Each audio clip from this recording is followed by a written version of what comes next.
Hello दोस्तों, आप सभी का स्वागत है इस यूट्यूब चैनल पे।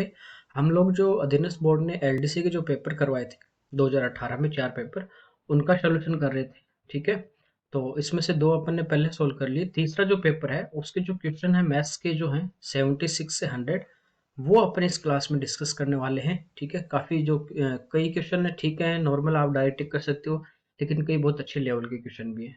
तो चलिए हम लोग अपना पहला प्रश्न यहाँ पे देखते हैं। इसमें आपको कह रहा है कि 10 प्रेक्षण है ऑब्जर्वेशन, उनका माध्य 16 है। जांच करने पे ज्ञात हुआ कि दो जो ऑब्जर्वेशन थे, प्रेक्षण थे 8 और 7, ठीक है, उनके स्थान पे 4 और 6 गलती से लिख दिया। देखिए इस टाइप का क्वेश्चन आ जाए तो आपको करना क्या है। कौन से थे आपके पास था एक 8 और एक था 7, यानी टोटल इनका कितना होना था। जब माध्य निकालते हैं तो संख्याओं का योग करके जितनी संख्या उनसे भाग देते हैं। तो देखिए रियल में कितना ऐड करना चाहिए था 15, लेकिन कह रहा है कि इसने उनके स्थान पे 4 और 6 गलती से लिख दिया, यानी 8 और 7 नहीं लिख के उसने क्या लिख दिया 4, और इसकी जगह क्या लिख दिया 6। तो 4 और 6 लिखा है तो उसने टोटल कितना लिया होगा, उसने टोटल लिया होगा 10, जबकि एक्चुअल में कितना टोटल लेना था 15। यानी उसने क्या किया 5 कम लिया। डिफरेंस कितने का है 5 का कम लिया है।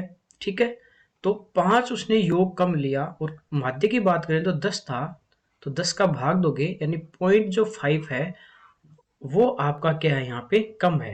तो इसमें यदि अपन ऐड कर दें, जो आपका माध्य था 16, उसमें 0.5 क्या कर देंगे ऐड कर देंगे, तो जो सही जो उसका माध्य होगा वो होगा 16.5। ओके, तो इस टाइप का आ जाए। यदि वो कम ऐड कर रहा है तो जितना डिफरेंस है और जितनी संख्या उसका भाग देके पहले उनका आप मध्य निकाल लीजिए, ठीक है, एवरेज निकाल लीजिए, वो उसमें क्या कर दीजिए ऐड। यदि उसने मान लीजिए यहाँ तो कम लिया, हो सकता है वो ज़्यादा ले लेगा, तो ज़्यादा ले लेगा क्या करेंगे सेम ऐसे डिफरेंस लेके उनका माध्य निकाल लेंगे, और ज़्यादा लिया हुआ है तो उस पहले वाले माध्य में से अपन क्या कर देंगे माइनस कर देंगे। ओके, नेक्स्ट देखिए। यहाँ पे कह रहा है कि समुद्र तल से 60 मीटर ऊंचे लाइट हाउस की शिखर से देखने पर दो जहाज के अवनमन कोण 30 और 45 हैं। देखिए अपने पास एक लाइट हाउस है ये, और यहाँ पे कोई बंदा खड़ा है ऊपर, यहाँ से वो दो जहाज को देख रहा है। ठीक है, एक मान लेते हैं यहाँ पे है, और दूसरा जो जहाज है वो यहाँ पे है। ये 90 डिग्री का कोण होगा, इसके पास वाला होगा 45। जैसे जैसे दूर जाते जाएंगे कोण क्या होता जाएगा कम। ये है 30 डिग्री का। कोई दिक्कत नहीं यहाँ तक। इसने कहा कि एक लाइट हाउस पे खड़ा है, 60 मीटर ऊंचाई इसकी दी है हाइट। अब देखिए ये एंगल, इस त्रिभुज की बात कर रहा हूँ मैं, पहले वाले की, इस ट्राइंगल की बात कर रहा हूँ। इसमें ये 45 है, ये भी कितना होगा 45, क्योंकि ये 90 है। इसके सामने यदि 45 के सामने 60 है तो इस 45 के सामने ये साइड भी आपकी कितनी होगी 60 होगी, यहाँ से लेके यहाँ तक। कोई दिक्कत नहीं। पूछा है दोनों जहाज के मध्य की दूरी। देखिए एक जहाज तो आपका यहाँ पे खड़ा था बोट, दूसरा आपका बोट है यहाँ पे। ठीक है, तो ये जो डिस्टेंस है ना अपने को ये फाइंड आउट करनी है। ओके, तो देखिए अब मैं इस पूरे ट्रायंगल की बात करता हूँ, नाम दे देता हूँ उसको ए बी सी। तो देखिए पूरे ट्रायंगल की बात करूँ तो यहाँ पे एंगल कितना है 30, यहाँ 30 होगा तो ये पूरा कितना होगा, ये एंगल अपने पास कितना होगा 60 डिग्री।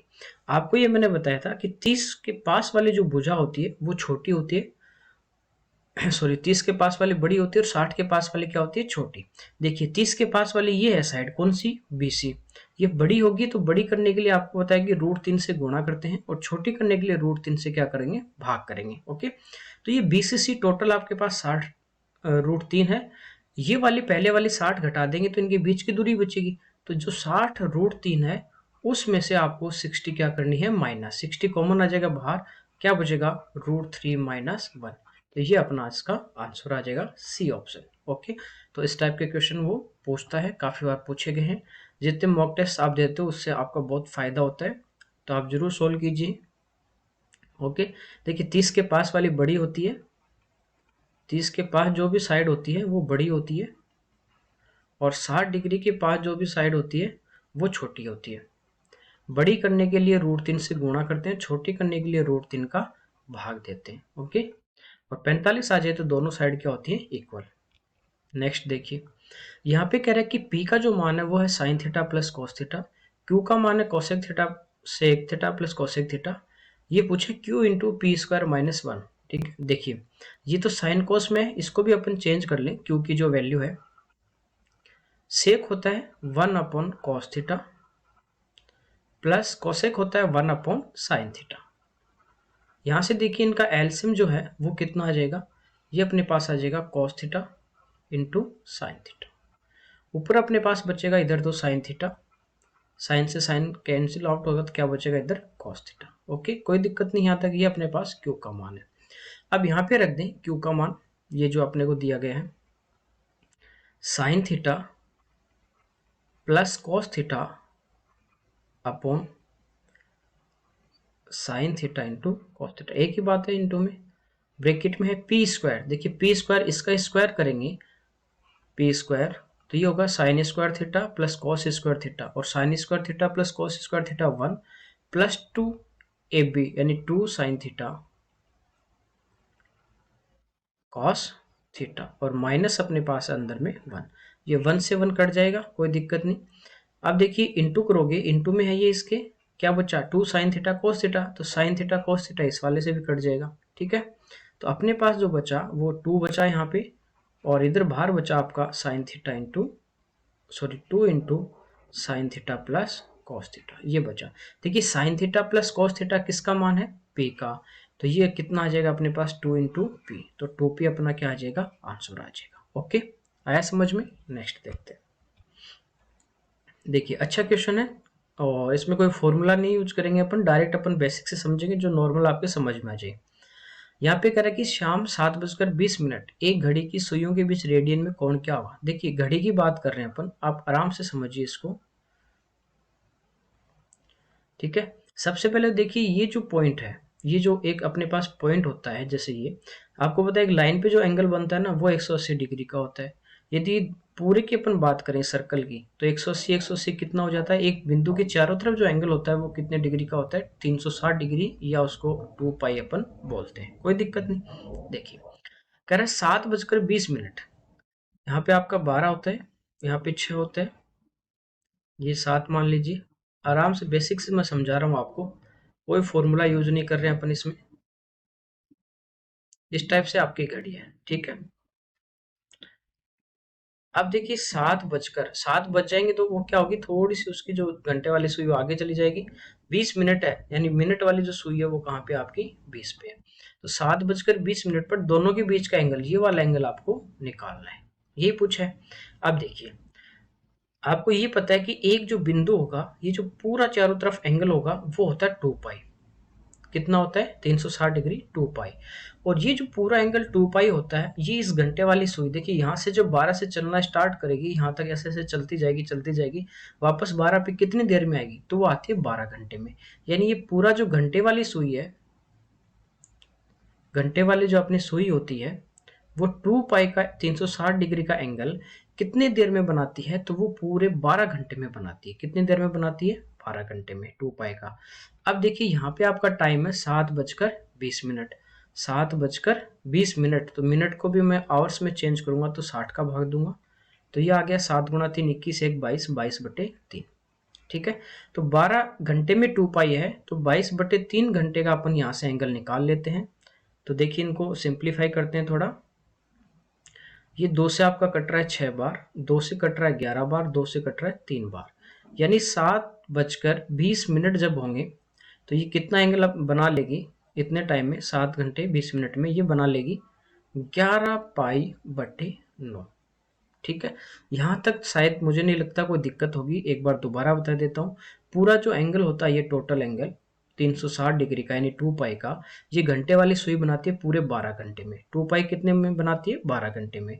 अपने पास टाइम कितना है 7:20, यानी ये यहाँ से चलना स्टार्ट होगी 12 से 7 तक आगे 7 घंटे और 20 मिनट और चल गई, तो टोटल टाइम है 22/3 घंटे। उतने में ये कितना एंगल बनाएगी, 11 पाई/9।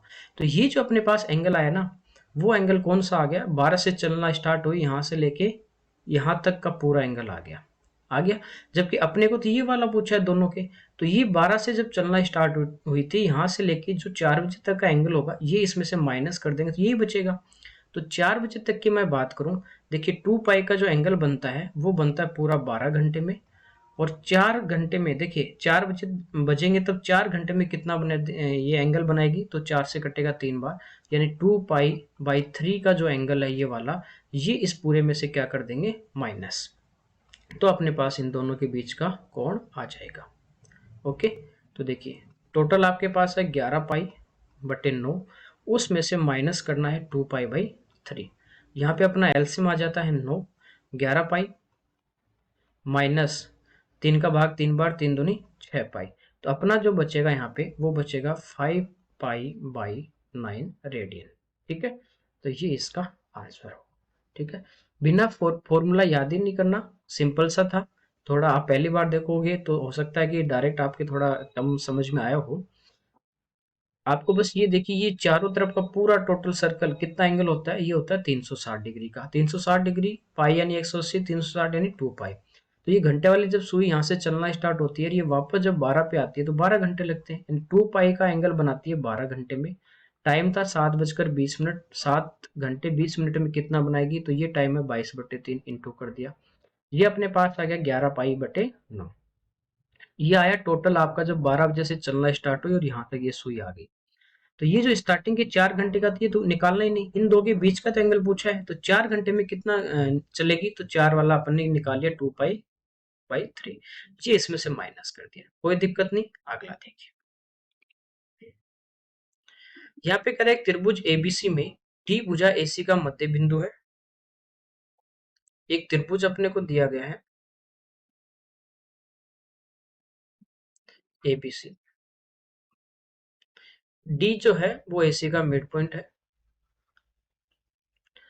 बी डी 1/2 एसी है। ये बी से जो डी को मिला दे, ये क्या है, एसी का हाफ है। यदि ये 1 है, मिड पॉइंट है, तो ये भी 1 होगा। पूरी कितनी है, 2, तो ये 2/2 यानी ये बी डी कितना होगा, 1 होगा। कोई दिक्कत नहीं यहाँ तक। अब देखिए पूछा एंगल ए बी सी, जो बीच वाला होता है ना, वो एंगल आपको निकालना होता है। ए बी सी यानी ये एंगल निकालना है। ठीक है, देखिए इस वाले ट्राइंगल की मैं बात करूं, इसमें ये ए से डी 1 है, बी से डी 1 है, तो इसके सामने का ये एंगल 1, इसके सामने का ये एंगल, जैसे ये एक्स एक्स होंगे बराबर। देखिए थोड़ा सा इसको मैं चेंज कर देता हूँ एक बार, हो सकता है कि ये तिरछा बना दिया तो आपके समझ में नहीं आ रहा हो। यूं ले लेते हैं इसको, A B D, A B C, और ये डी इसका मिड पॉइंट है। ओके, ये 1 है तो ये 1 होगा, और ये बी से डी जो है वो एसी का हाफ है, तो एसी टोटल कितना है, 1 और 1 2, तो 2 का 1/2 यानी कितना आ गया, 1। ये भी कितना है, 1। ठीक है, अब थोड़ा आपके सही से समझ में आ जाएगा, कंफ्यूज नहीं होगे। अब देखिए इस बाएं वाले ट्राइंगल की मैं बात कर रहा हूँ, ट्राइंगल किसकी, एबीडी की, इधर वाले की। इसके सामने ये 1 है, ये भी 1 है, तो इसके सामने का एंगल यदि ये x होगा तो इसके सामने ये भी कितना होगा, x। अब इस ट्राइंगल की बात करूं बी डी सी की, ये 1 है, ये भी 1, इसके सामने ये एंगल यदि y है, इसके सामने ये भी कितना होगा, y।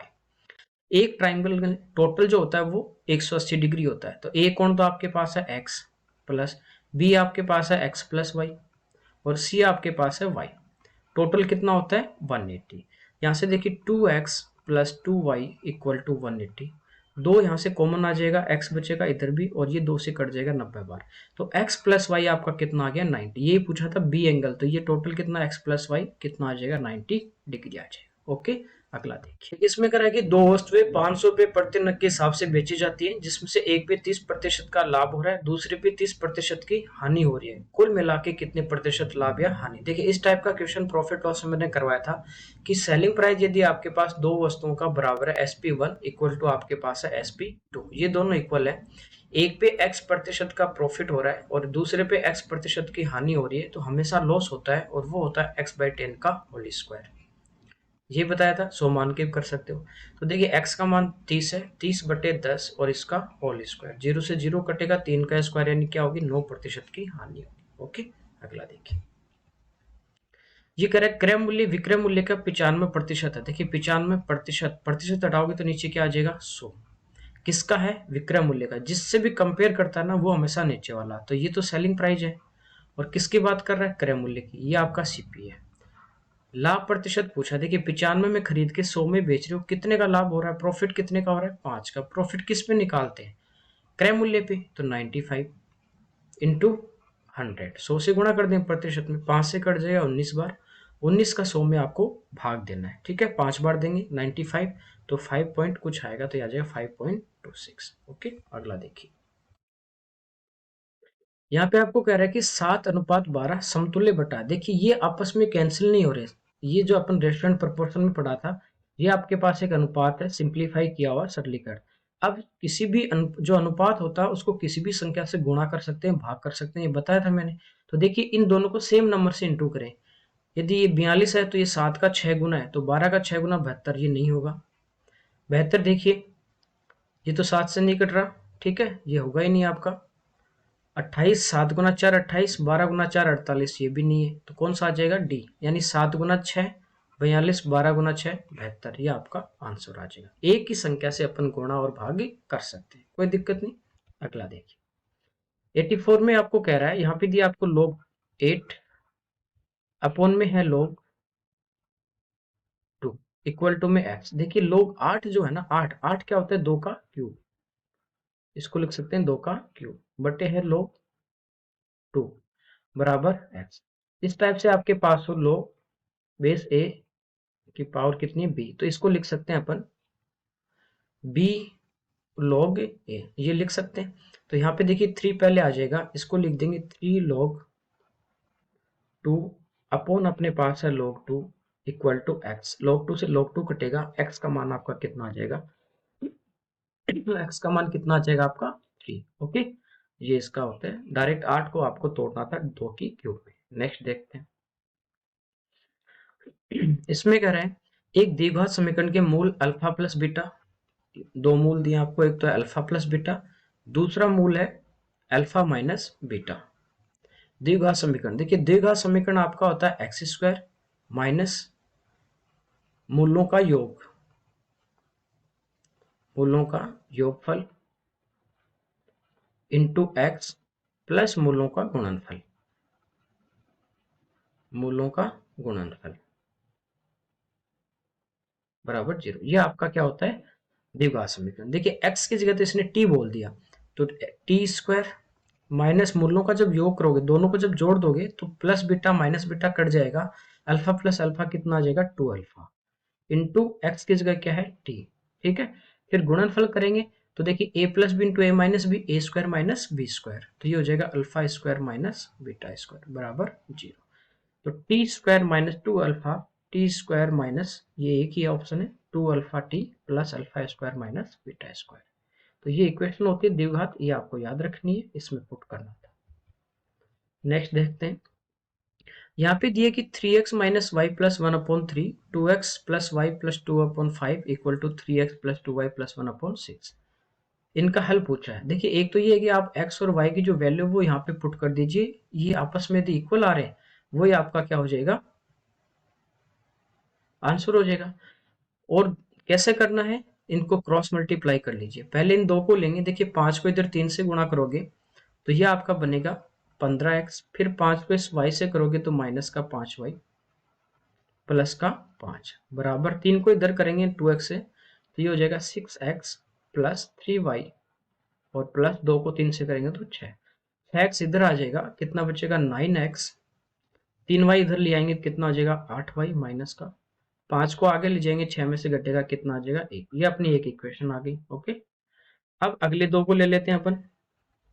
इन दो को क्रॉस मल्टीप्लाई करें तो देखिए 5 को 3 से गुणा करेंगे, इधर ही कर दें, 5 को 3 से जब गुणा करेंगे 5 गुणा 3 15x, फिर 5 को 2y से करेंगे तो प्लस का 10y और प्लस का 5, 6 को इधर करेंगे 2 से तो 12x प्लस 6y और प्लस 12। देखिए 12x आके इधर 15 में से घटेगा, कितने बचेंगे? 3x। 6y इधर आके माइनस हो जाएगा, 10 में से कितने बचेंगे? प्लस के 4y बराबर 5 को आगे ले आएंगे तो कितना हो गया? 7। ये आपकी दो इक्वेशन आ गई। दो इक्वेशन आ गई तो आप यहाँ से x और y का मान निकाल सकते हो। देखिए यहाँ पे x का जो गुणांक है वो 9 है, यहाँ पे 3 है, किसी भी एक का गुणांक जो है वो इक्वल कर लीजिए और प्लस माइनस कर दीजिए, आपका आंसर आ जाएगा। या तो इसको 2 से गुणा करेंगे तो y का जो गुणांक है 8 8 हो जाएगा, या इसको 3 से गुणा करेंगे तो जो x का गुणांक है कोफिशिएंट वो भी आपस में क्या हो जाएगा? इक्वल हो जाएगा, कोई दिक्कत नहीं, ठीक है। किसी से भी अपन मल्टीप्लाई कर सकते हैं। यदि मैं इसको 2 से मल्टीप्लाई करूं पूरे को, ये कितना हो जाएगा? 6x प्लस 8y बराबर 14, ठीक है। अब इस इक्वेशन को और ये जो थर्ड इक्वेशन अपने पास आई है इनको मैं ऐड कर दूं तो देखिए नोट है 15x minus 8y plus 8y, ये कैंसिल हो जाएगा, 0 हो जाएगा बराबर 14 और ये कितना हो जाएगा? 15। यहाँ से आपका जो x का मान है ना वो कितना आ गया? 1। तो देखिए x का मान जो 1 है, माइनस है 1, माइनस है ये 1 है, ये 1, इन ये दो तो हो नहीं सकते, तो या तो b होगा या d होगा। अब x का मान जैसे आप यहाँ पे रखते हो इसमें, तो ये तो कितना बन गया 9, ठीक है, माइनस का 8y, इसको मैं आगे लेके आ जाऊँ 8y, ये 1 इधर आके इसमें से घटेगा 8, तो y का मान भी कितना आ जाएगा 1। तो इसका जो ऑप्शन है आपका वो कौन सा आ जाएगा, डी आ जाएगा। ये आप डायरेक्ट ऑप्शन से वैल्यू पुट करके देख सकते हो, जहाँ पे x है वहाँ पे जैसे पहला ऑप्शन चेक करना है तो -1 रखोगे, y भी -1 रखोगे, या आप इस टाइप से इनको दो इक्वेशन बना के सोल्व कर सकते हो, ठीक है। पहला ऑप्शन होता है तब तो कोई दिक्कत नहीं, आपका डायरेक्ट आंसर आ जाएगा, जैसे इसमें था डी, तो डी तक पहुंचोगे तो टाइम लगेगा। नेक्स्ट देखते हैं अपन। देखिए इसमें कह रहा है कि k का मान यदि x माइनस वन बहुपद 3x² plus 2x minus k का एक गुणनखंड हो। देखिए इस टाइप का कोई भी आपके पास पॉलिनोमियल है, बहुपद है, यदि उसका फैक्टर आपको दिया है तो वो वैल्यू आप वहां पे पुट करते हो तो उसको क्या करेगा, सेटिस्फाई। यदि इसका एक गुणनखंड है x माइनस वन, तो ये क्या करेगा, इसको क्या करेगा, सेटिस्फाई करेगा। नहीं, इसका जो मान रखने अपन x बराबर 1, ये रखने पे आपका क्या आएगा, 0 आना चाहिए, ठीक है। तो यहाँ पे देखिए आपको दिया है कि 3x² प्लस 2x माइनस के, ओके। जब अपन x की जगह 1 यहाँ पे पुट करते हैं तो ये तो 3 इंटू 1 का स्क्वायर 1 प्लस 2 इंटू 1 माइनस के, और बराबर आपका सेटिस्फाई करेगा, यानी गुणनखंड क्या आना चाहिए, 0। तो ये 3 प्लस 2 कितना हो गया, 5 माइनस के बराबर 0। तो के आगे जाएगा तो यहाँ से के का जो मान है वो अपने पास कितना आ जाएगा, 5 आ जाएगा, ठीक है। अगला देखिए, यहाँ पे दिया कि 1786 का स्क्वायर माइनस 214 का स्क्वायर का मान क्या हुआ। देखिए ये आपके पास है ए, ये आपके पास है बी, तो ये बन रहा है ए स्क्वायर माइनस बी स्क्वायर, ये होता है ए plus b into a minus B. जब दोनों को ऐड कर देंगे, देखिए 1700 और 200, 1900, 86, 1400, तो ये तो हो गया ए प्लस बी यानी 2000 इंटू ए माइनस बी करोगे, 1700 में से 200 गए तो 1500 बचे, और 86 में से 14 आप माइनस कर दो तो कितने हो गए, 72, तो ये बचे अपने पास 1572, ठीक है, कोई दिक्कत नहीं यहाँ तक। अब इनको क्या करना है, मल्टीप्लाई करना है, तो 3 जीरो तो यूं की यूं रहेंगे आपके पास। अब 2 को जब गुणा करोगे, 15 गुणा 2 यानी 3000, और 72 को 2 से 144, ठीक है। तो ये अपने पास कितना आ जाएगा, 3144, ये आपका आंसर आ जाएगा। यानी फॉर्मूला याद है तो कोई दिक्कत नहीं है, वरना आप इनका स्क्वायर करोगे, दोनों का माइनस करोगे तो वो तो पॉसिबल नहीं है, ठीक है, इतना टाइम मिलता नहीं। यहाँ पे देखिए कह रहा है कि 2112 का वर्ग क्या है। देखिए स्क्वायर आपको करना है तो यूनिट डिजिट से अलग करके कर सकते हो, दो तरीके से मैं बता देता हूँ। जैसे यहाँ पे आपको दिया 2112, इसको मैं लिख सकता हूँ 2100 प्लस 12, इसका क्या करना है, होल स्क्वायर। काम में अपन वही लेंगे, ए प्लस बी का जो होल स्क्वायर होता है ना, A square plus 2ab plus B square. पहले इसमें 12 का स्क्वायर करूंगा, 144 यानी 44 लूंगा। यहाँ पे जितने आपके पास जीरो होते हैं ना, उतने आप यहाँ पे डिजिट लीजिए। तो 12 का स्क्वायर 144, 44 लिया, बचा कितना, 1। कोई दिक्कत नहीं यहाँ तक। अब देखिए ये जो संख्या बची है जीरो के अलावा यहाँ पे 21, इसको आप 12 से गुणा कर दीजिए और उसका डबल कर दीजिए, 2ab होता है ना टर्म, वही वाली चीज है, ठीक है। तो 12 को देखिए 21 में गुणा करूंगा, पहले 12 1, फिर 24 और 1 25, 252, और इसका डबल में कर दूंगा तो ये कितना आ जाएगा अपने पास, 504, और एक ये रहा तो कितना हो गया, 505।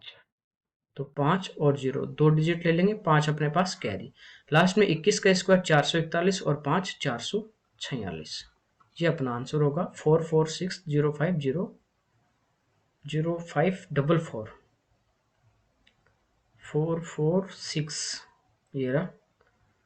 अच्छा ये है सी ऑप्शन 44605444, तो ये अपना आंसर आ जाएगा, ओके। दूसरा देखिए आप इसको यूनिट डिजिट से अलग करके कर सकते हो। 2112 आपको दिया गया, यहाँ पे मैं यूनिट डिजिट से अलग करूंगा इसको।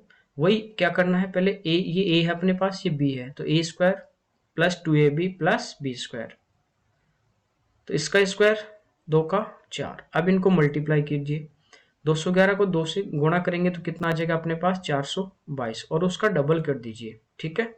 तो ये अपने पास कितना हो जाएगा, 844, कितना आ गया, 844। तो इसका एक ही डिजिट यहाँ पे लेंगे, 4 84 अपने पास हासिल की।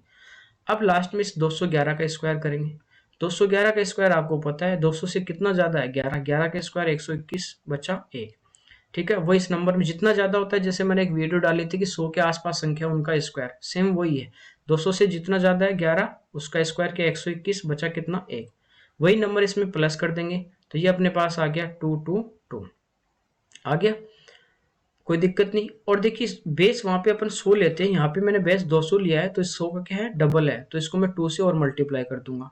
ठीक है, तो ये कितना हो जाएगा 444 और एक ही कैरी था तो ये हो जाएगा 445। ठीक है, यहाँ पे अच्छा इसका 2 का वर्ग किया 4, इसको गुणा किया 422 डबल किया 844 4। ठीक है, ये 84 अपना बचा हुआ है अभी, तो इसका वर्ग करने पे ये अपने पास आ गया 84। इसमें कैरी प्लस कर दीजिए तो 4 और 1 कितना आ गया आपके पास 5, 8 2 10 0, 5 और 1 6 और 44। तो दोनों तरीके से आप इसका वर्ग निकाल सकते हो। ठीक है, 100 के नजदीक संख्याओं का निकालते हैं, जितना 100 से ज्यादा वो संख्या उसका वर्ग करते हैं वही उस नंबर में प्लस करते हैं। तो वही देखिए 200 से कितना ज्यादा है 11, तो 11 का वर्ग करेंगे पहले 121। ठीक है, 211 के लिए वर्ग करना 121, बचा आपके पास 1, फिर वही नंबर उसमें प्लस कर दीजिए 222। अब बेस 100 होता है, एक के आगे 0 वो तो आपका रियल बेस होता है। 200 ले रहे हो तो जो ऐड करने पे आया उसको डबल करोगे, 300 ले रहे हो तो 3 गुणा करोगे, तो डबल कर दिया और जो कैरी था वो इसमें ऐड कर दिया। ठीक है, नेक्स्ट देखिए, यहाँ पे करेगी एक शॉर्ट पुट 9.8 सेंटीमीटर व्यास। देखिए व्यास दिया है, रेडियस इसकी हाफ हो जाएगी। एक धातु का गोला है, यदि इस धातु का घनत्व 9.8 ग्राम प्रति सेंटीमीटर क्यूब है, यानी 1 सेंटीमीटर क्यूब का जो वजन है वो है 9.8 ग्राम। लगभग आपको इसका द्रव्यमान पूछा है। देखिए धातु का गोला, गोले का जो आयतन होता है वो होता है 4/3 पाई आर क्यूब। पाई का मान मैं ले लेता हूँ 3.14। आर का देखिए इसका हाफ कितना हो जाएगा 4.9 क्यूब, ये होता है गोले का आयतन। ठीक है, ये अपने पास इसका क्या आ जाएगा आयतन। अब ये लगभग की बात कर रहे हैं, अप्रोक्स में लेके चलता हूं मैं, इसको 5 मान लेता हूं। 4.9 जो है मैं इसको 5 ले लेता हूं, इसको मैं 5 ले लेता हूं, इसको मैं 5 लेता हूं। देखिए 5 गुणा 5 गुणा 5 125, ये ऊपर आ रहा है। ठीक है, 5 गुणा 5 गुणा 5 ये 125 आ गया। ये मान लीजिए 3 के आसपास होता तो इस 3 से एक बार ही कटता। अब 125 को आप 4 से गुणा करते हो तो ये लगभग आपका आ जाएगा कितना 500। लेकिन कब, जब अपन इनको ज्यादा लिया है तो रियल में आपका आंसर जो भी अपना आएगा उससे कम आना चाहिए।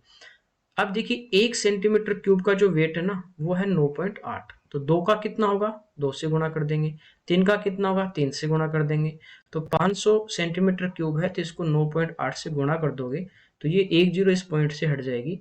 अब क्या बचा 0, अब इसको गुणा कर देंगे 8 को 5 से 40, 9 45 और 4 49। तो इससे थोड़ा सा जो आपका है ना आंसर वो कम आना चाहिए, क्योंकि अपने वैल्यू बढ़ा के लिए यहाँ पे 555। तो देखिए 4900 ज्यादा तो हो ही नहीं सकता, इससे थोड़ा सा कम कौन सा आएगा 4831। ओके, कोई दिक्कत नहीं। नेक्स्ट देखिए, इसमें कह रहा है कि डी ई एफ त्रिभुज एबीसी की भुजाओं के मध्य बिंदु हैं बीसी सी ए बी के, स्थित सी के निर्देशांक अपने को पूछे। देखिए ये आपके पास एक ट्राइंगल है ए बी सी, कुछ भी नहीं है इस क्वेश्चन में। यदि आपने थोड़ी बहुत कोऑर्डिनेट पढ़ी है तो इजी है। एक के निर्देशांक में मान लेता हूं दिए नहीं है x1 y1, इसके देखिए x2 y2 और c के हैं अपने पास x3 y3, और इसी का मान निकालना x3 और y3 का। ठीक है, कोई दिक्कत नहीं आता।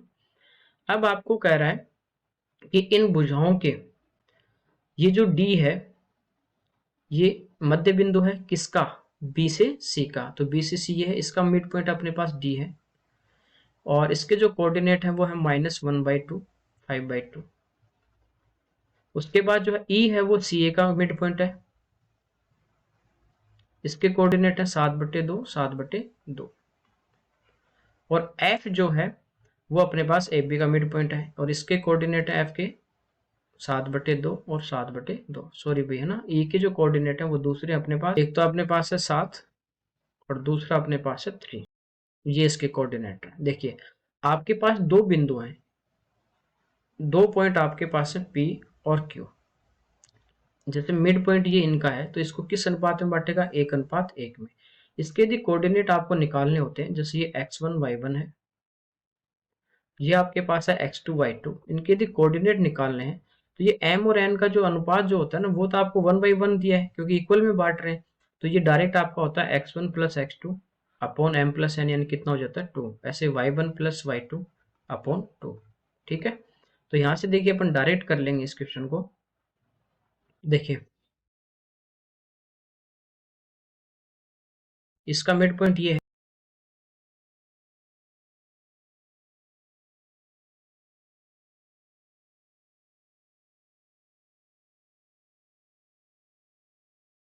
x2 प्लस x3 जो है ये आ जाएगा आपके पास माइनस का 1। ऐसे देखिए यहां से मैं x1 और x3 की बात करूं, x1 x3, ये क्या होगा, बट्टे में 2 आएगा ना, वो आगे जाएगा, तो 7 से गुणा होगा तो कितना हो जाएगा आपका 14। अब इन दो बिंदुओं की बात करूं तो ये होगा x1 प्लस x2 अपॉन 2, वो आगे जाएगा, और यहाँ पे देखिए 7/2 है, 2 से 2 कट जाएगा, कितना आ जाएगा 7। तीनों को यदि मैं ऐड कर दूं तो यहाँ से देखिए 2 बार आपके पास x1 है, 2 बार आपके पास x2 है, 2 बार आपके पास x3, 2 को मैं बाहर लूंगा तो यहाँ से अपने पास आ जाएगा x1 plus x2 plus x3 बराबर, इनको ऐड करोगे ये 21 माइनस 1 यानी कितना आ गया 20। इससे कट जाएगा कितनी बार 10 बार, यानी तीनों का जो मान है x1 plus x2 plus x3 कितना है 10 टोटल। यहाँ पे देखिए किसका मान निकालना है 3 का, x3 का, तो x1 प्लस x2 जो 7 है ना वो इसमें से घटा देंगे 10 में से, तो कौन सा बचेगा अपने पास x3। तो x3 जो आपका है, x3 जो आपका है वो कितना आ गया 3। अब देख लीजिए 3 किस में, 2 में है या 1 में, एक ही ऑप्शन में है, तो ये C आपका आंसर हो जाएगा। अदरवाइज ऐसे अपन क्या करते हैं y का मान निकाल लेते हैं। यहाँ से जैसे अपन y की बात करें y1 प्लस y2 अपॉन 2 बराबर 7/2 होता, 2 से 2 कट जाता, तो y1 प्लस y2 कितना आ जाता 7। ऐसे यहाँ से y2 y3 की वैल्यू निकाल के y का अपन मान निकाल लेते हैं y3 का। ठीक है, अगला देखिए, इसमें कह रहा है कि माना n समतलीय सरल रेखाओं एक बिंदु पे मिलती हैं। ये जैसे एक समतल है अपने पास, यहाँ पे जो पॉइंट है इस पे n रेखाएं मिल रही हैं। ठीक है, जैसे ये आ रही है किरण, ये आ रही है, खूब सारी रेखाएं आ रही हैं। क्रमागत रेखाओं के मध्य बनने वाले कोण दिए गए हैं लगातार, जो जैसे इसके बीच में कोण दोनों के x डिग्री का है, इनके बीच में 2x डिग्री का है, इनके बीच में 3x डिग्री का है, ऐसे आपको एंगल दिए गए हैं। और लास्ट जो एंगल दिया गया है वो आपको दिया nx डिग्री का। तो n का मान ज्ञात कीजिए ताकि छोटे से छोटा कोण 24 डिग्री का हो। सबसे छोटा जो कोण है ना वो कितने डिग्री का है 24, यानी यहाँ पे जो x सबसे छोटा x डिग्री वो अपने पास कितने डिग्री का आना चाहिए 24 डिग्री। तो देखिए यहाँ पे रखूंगा मैं, पहला 24 हो जाएगा, दूसरा 24 गुणा 2 कितना हो जाएगा 48, तीसरा 24 गुणा 3 72, ऐसे चलता जाएगा। x का मान 24 रखना है तो लास्ट वाला आ जाएगा आपके पास 24n। अब आपको ये पता है कि एक यदि पॉइंट है, इसके ये चारों तरफ जो एंगल बन रहा है इन सबको यदि अपन ऐड कर दें तो सम कितना आएगा 360, 2 पाई आएगा। तो n पदों का योग, ये एक समांतर श्रेणी चल रही है, 24-24 का गैप चल रहा है, तो n पदों का योग जो होता है एसन सम वो होता है n/2 into a plus L. ठीक है, n/2 इंटू प्रथम पद प्लस लास्ट पद। तो देखिए टोटल अपने को पता है कि एक बिंदु पे यदि मिल रहे हैं तो कोण टोटल कितना होगा 360 डिग्री। n का मान अपने को निकालना है n/2 इंटू ए, पहला पद कितना है 24, लास्ट पद कितना है 24n, यही होगा। 2 इधर आ जाएगा, ये बन जाएगा आपका 720 बराबर। देखिए अंदर यहाँ पे क्या बचा 24 प्लस 24n, तो 24 में बाहर निकाल लो। ठीक है, 24 में बाहर निकाल ले रहा हूँ, ये हो गया 24n, यहाँ पे बचा आपके पास 1, यहाँ पे बचा आपके पास n। अब इसमें अपन ऑप्शन से वैल्यू पुट करके देख लेंगे, अदरवाइज ये एक n में द्विघात समीकरण बनेगा। देखिए पहला आपके पास 3 है, 720 आना चाहिए, यहाँ पे 3 रखूंगा तो ये 3 और 1 कितना हो जाएगा 4, यहाँ पे 3 रखूंगा तो 24 गुणा 3 72, देखिए नहीं आ रहा इंटू करने पे। मैं 4 रखता हूँ, 24 गुणा 4 96, और ये 4 और 1 5, 9 गुणा 5 45, 450 के आसपास आएगा। यदि मैं 5 रखूंगा यहाँ पे तो 5 और 1 कितना हो गया 6, और इधर आपके पास 24 गुणा 5, और अंदर आपके पास 5 और 1 6, 6 गुणा 5 30, 24 गुणा 3 72, इसके इक्वल आ रहा है, तो आपका आंसर है वो कौन सा आ जाएगा 5। ठीक है, तो समझना यही था कि ये जैसे ये पूरा समतल ही अपने पास बोर्ड, ठीक है, यहाँ ये बिंदु पे मिल रहे हैं, जैसे एक किरण ये आ गई, दूसरी ये, इनके बीच में x डिग्री का कोण है, फिर तीसरी ये, इनके बीच में दोनों के 2x डिग्री का है, फिर ये आ गई ये 3x डिग्री का है, फिर ये आ गई ये 4x डिग्री का, ऐसे खूब सारी मिलती जा रही है, और लास्ट वाली जो किरण आएगी ठीक है, ऐसे चलते जाएंगे तो लास्ट वाली आएगी उनके बीच में एक्स, एन एक्स डिग्री। तो एक समांतर श्रेणी चल रही है, टोटल ये जो चारों तरफ एंगल बनेगा वो होगा 360 डिग्री का। नेक्स्ट देखिए इसमें कह रहा है कि 40 रुपए में 45 सेब बेचने पे सेलिंग प्राइस की बात कर रहा है। ठीक है, तो देखिए एक की कीमत होगी, एक की कीमत आपको बताया था ऊपर टोटल रुपए, नीचे टोटल जितने भी हो रहे वो आप जैसे 100 रुपए में मान लीजिए आप 4 चीज खरीद रहे हो तो एक की कीमत कितनी होगी 100/4। तो यहाँ पे 40 रुपए दिए हैं बटे 45, ये बेच रहा है तो ये अपने पास क्या है सेलिंग प्राइस है। तो ये किसका मान है 20% की हानि हुई है तो कितने प्रतिशत का मान है 80 का। 100 से यदि मैं गुणा कर दूं तो ये अपने पास क्या आ जाएगा कॉस्ट प्राइस आ जाएगा। ठीक है, इसको सोल्व कर लेते हैं थोड़ा 2 बार, और ये 50, 5 से 10 बार, 5 से 9 बार, यानी कॉस्ट प्राइस जो है वो अपने आप पास आ गई 10/9, एक की कीमत आ गई या 10 रुपए में 9 आ गया। अब कह रहा है कि 20% का उसको क्या चाहिए प्रॉफिट चाहिए, तो 20 का लाभ चाहिए।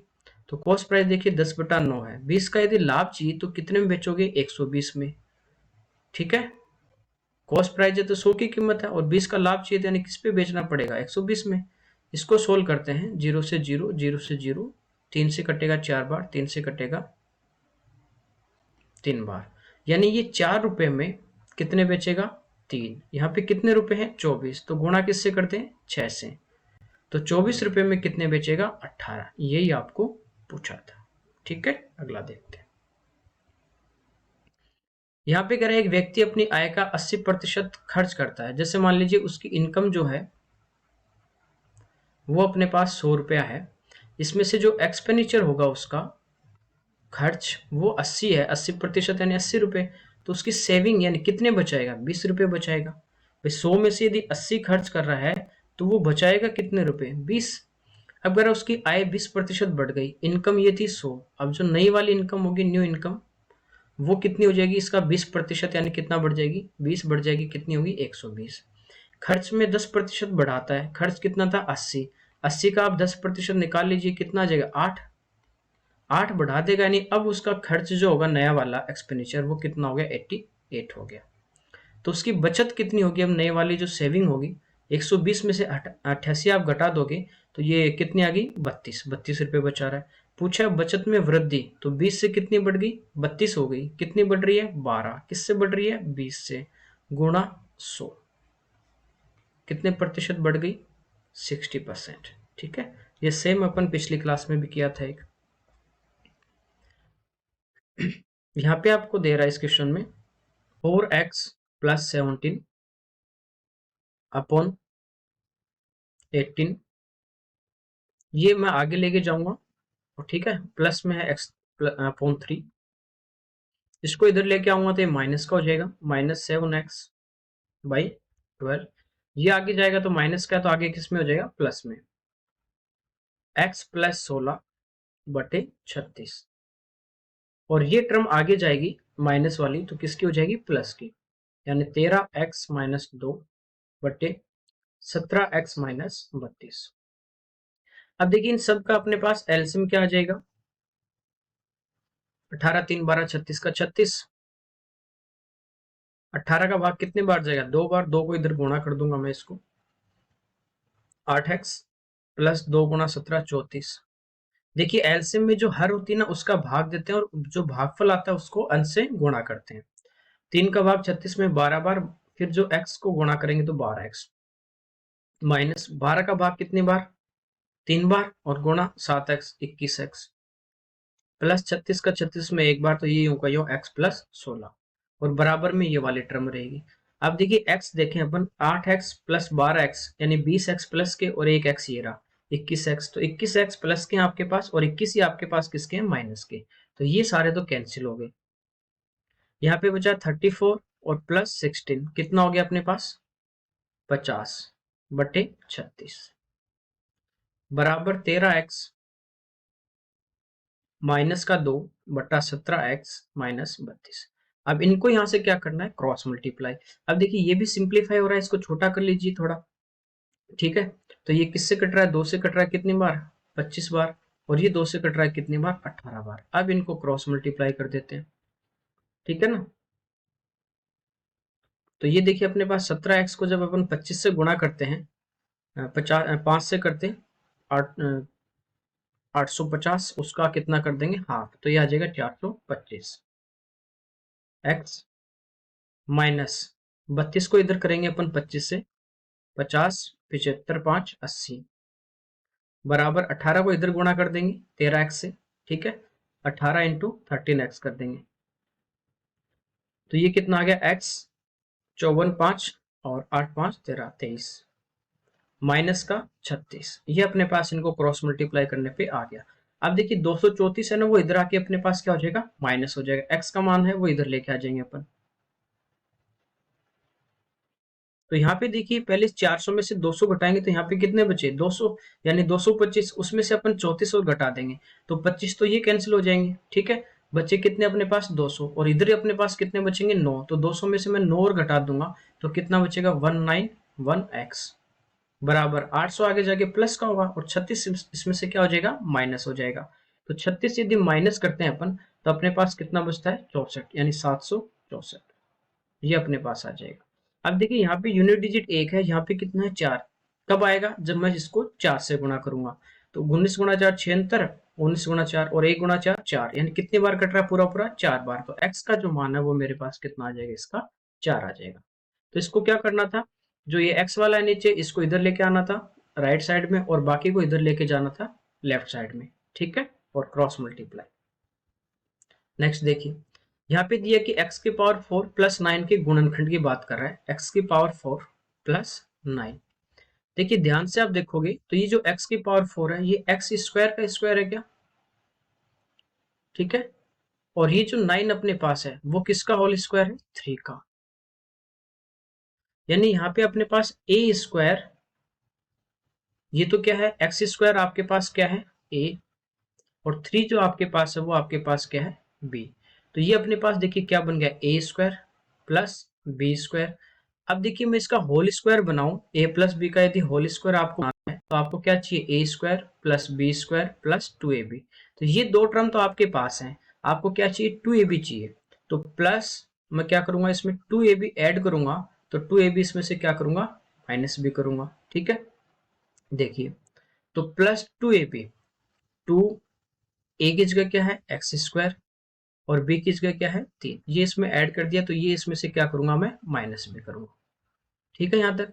अब देखिए एक्स स्क्वायर का होल स्क्वायर आपके पास है प्लस 3 का होल स्क्वायर है, प्लस यहां से देखिए ये अपने पास क्या बन गया 6x square minus 6x square. यदि मैं इसकी बात करूं तो ये अपने पास क्या बन गया एक्स स्क्वायर प्लस 3 का whole square, A square plus B square plus 2ab, यही बना, माइनस का 6x स्क्वायर, ये अपने पास यहां से आ गया, यानी 2ab अपन ने इसमें प्लस कर दिया और 2ab इसमें से क्या कर दिया माइनस।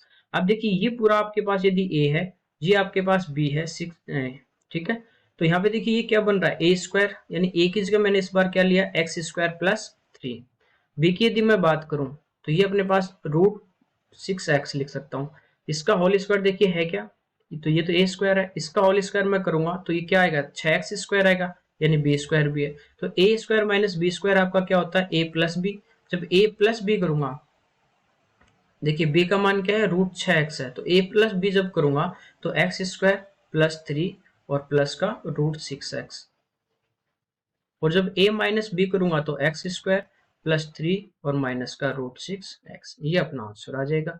तो ये देख लीजिए x square plus root 6x plus 3, x square minus root 6x plus 3, तो सी जो है वो आपका ऑप्शन होगा। तो इसमें क्या करना था, ये आपके पास ए स्क्वायर था प्लस ये आपके पास बी स्क्वायर था, तो 2ab इसमें ऐड करना था, 2ab इसमें से घटाना था, तो ये आपके पास यहाँ से इक्वेशन आ जाती, ठीक है। इसके बाद ये ए स्क्वायर था, इसको बी स्क्वायर बी बनाना था बी स्क्वायर, और फिर वापस आपको ए स्क्वायर माइनस बी स्क्वायर का फॉर्मूला लगाना था। इसमें कह रहा है यदि समीकरण 5x square plus 13x plus के बराबर 0 का एक मूल दूसरे का व्युत्क्रम है, जैसे एक मूल आपके पास अल्फा है तो दूसरा इसका व्युत्क्रम क्या हो जाएगा इनवर्स क्या हो जाएगा 1/अल्फा, के का मान पूछा है।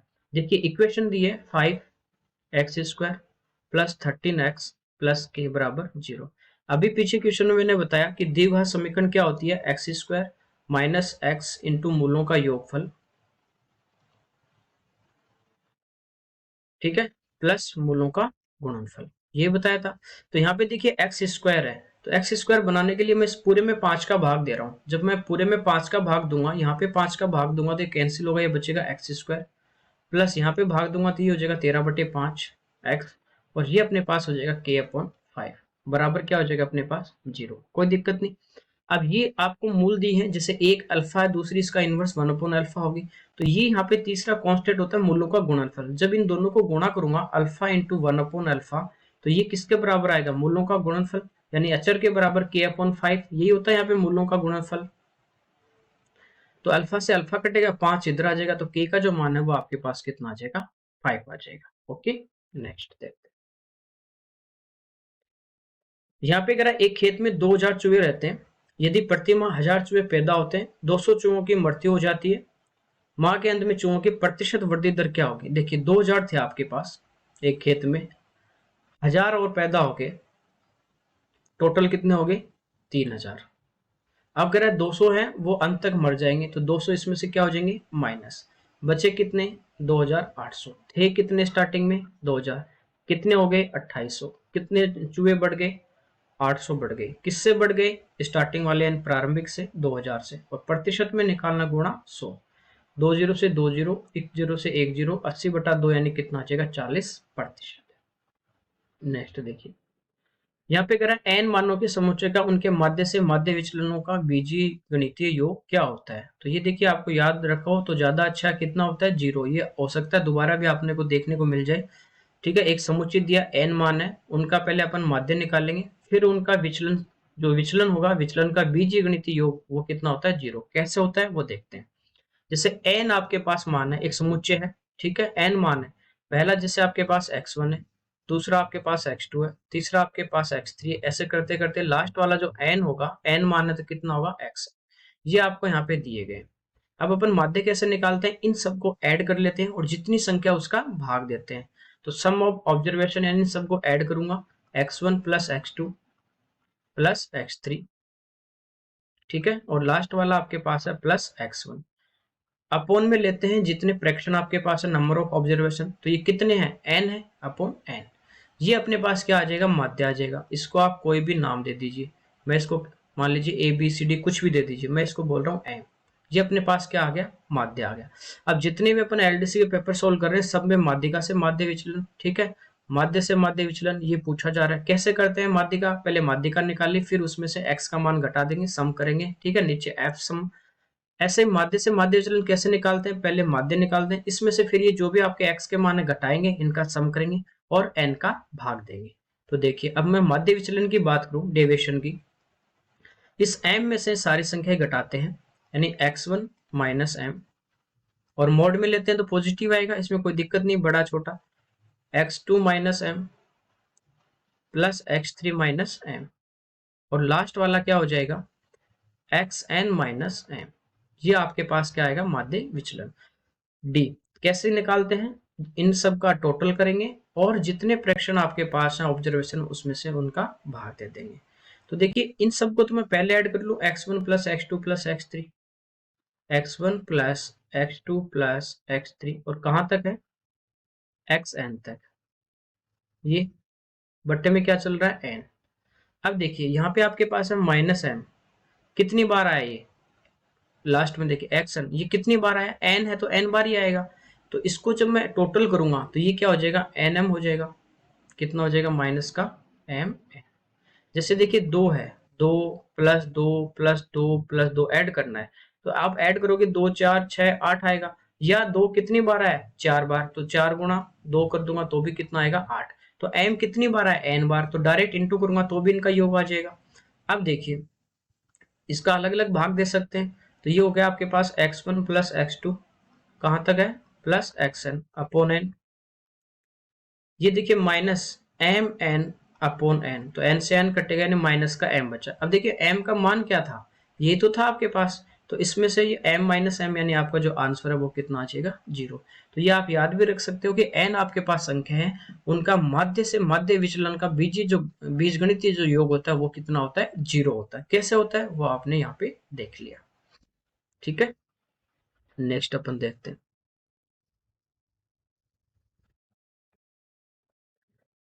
लास्ट है, दी गई संख्याओं का अंकगणितीय माध्य। माध्य निकालना है तो क्या करेंगे, इन सबको अपन ऐड कर लेंगे और कितनी संख्याएं, 2 4 6 8 10 और 10 का भाग देंगे, सबको प्लस करना है और फिर आपको क्या करना है, 10 का भाग देना है। ये तो आप कर लोगे।